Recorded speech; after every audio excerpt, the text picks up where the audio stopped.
नमस्कार दोस्तों, स्वागत है आपका हमारे चैनल सनातन धाम में। गरीब की बेटी। एक बार की बात है, एक गरीब लड़की रीना व उसकी मां लक्ष्मी सड़क पर जा रहे थे।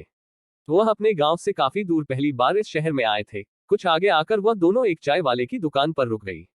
कुछ पल यहाँ वहां देखने के बाद लड़की की मां लक्ष्मी दुकान वाले के पास पहुंची और उससे कहने लगी, भैया हम आज ही सोनापुर गांव से आए हैं। हमारा इस शहर में कोई भी नहीं है, क्या आप मुझे अपनी दुकान में कुछ काम दे सकते हैं जिससे मैं अपनी बच्ची का पेट भर सकूं। इस पर चाय की दुकान वाला कहने लगा, बहन मेरे पास तुम्हारे लिए कोई बड़ा काम नहीं है और ना ही मैं तुम्हें इतने पैसे दे पाऊंगा। इस पर लक्ष्मी कहने लगी, भैया मुझे पैसे की जरूरत नहीं है, मैं आपके बर्तन भी मांज लूंगी, बस आप उसके बदले में मुझे इतना खाना दे देना कि जिससे मेरी बच्ची का पेट भर सके। दुकान वाला कहने लगा, ठीक है बहन, लेकिन तुम रहोगी कहाँ। इस पर वह बड़ी मायूसी से कहने लगी, भैया मेरा इस दुनिया में कोई नहीं रहा, क्योंकि रीना के पिता का देहांत हो गया है, जिसके बाद मेरे ससुराल वालों ने मुझे और मेरी बेटी को धक्के मारकर घर से बाहर कर दिया है।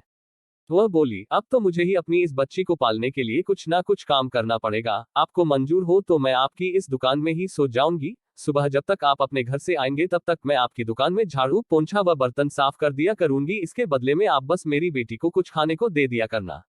लक्ष्मी की ऐसी बातें सुनकर चाय वाले का मन पिघल गया और उसने लक्ष्मी की बात मान ली। दोनों माँ बेटी वही दुकान में रहने लगी और काम करने लगी। ऐसे ही उनका समय बीतने लगा। एक दिन चाय वाला उससे कहने लगा, बहन मैं तुम्हारे लिए पास के कारखाने में बात करूंगा जिसमें मेरी चाय जाती है। उसके मालिक का स्वभाव बहुत अच्छा है। उनके पास तुम्हारे लिए कोई काम होगा तो वह तुम्हें अवश्य ही काम देंगे, जिससे तुम्हें व तुम्हारी बेटी को एक अच्छा ठिकाना मिल जाएगा। यह कहकर चाय की दुकान वाले भैया ने जब कारखाने के मालिक से उन दोनों के बारे में बात की तो मालिक ने कहा, ठीक है, हमारे घर पर एक काम करने वाली की आवश्यकता है, इसलिए तुम उसे हमारे घर भेज देना।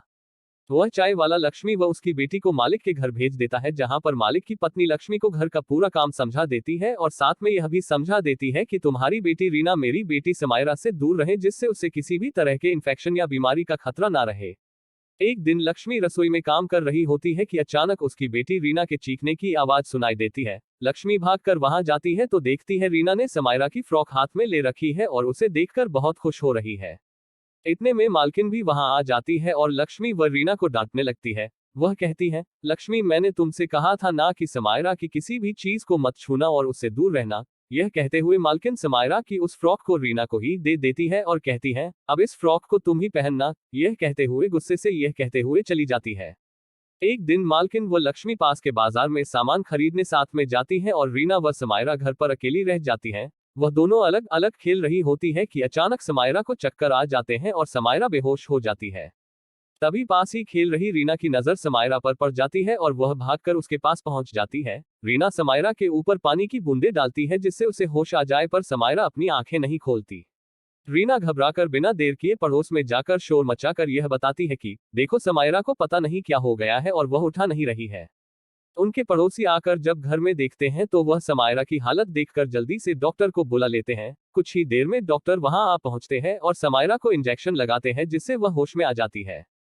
कुछ देर बाद मालकिन व लक्ष्मी भी बाजार से लौट आती है और घर पर पड़ोसियों को देखकर घबरा जाती है। समायरा की हालत देखकर तो मालकिन बहुत ही परेशान हो जाती है, लेकिन डॉक्टर उन्हें दिलासा देते हैं कि अब वह ठीक है और कुछ दवाइयां लिख देते हैं। समायरा की मम्मी उसके पापा को भी फोन करके बुला लेती है। डॉक्टर उन दोनों को समझाते हैं कि ब्लड प्रेशर लो हो जाने की वजह से समायरा को चक्कर आ गए थे और वह बेहोश हो गई थी।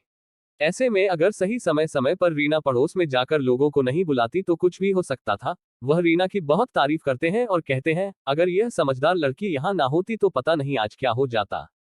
डॉक्टर की यह बात सुनकर समायरा के मम्मी पापा बहुत खुश होते हैं और रीना व समायरा को साथ में खेलने की इजाजत दे देते हैं, जिससे लक्ष्मी की परेशानी और भी सुलझ जाती है। अब वह खुशी खुशी मन लगाकर उनके घर में काम करती थी और अब उसे अपनी बच्ची की भी चिंता नहीं रहती थी, क्योंकि अब रीना और समायरा सारा समय साथ खेलते रहते थे।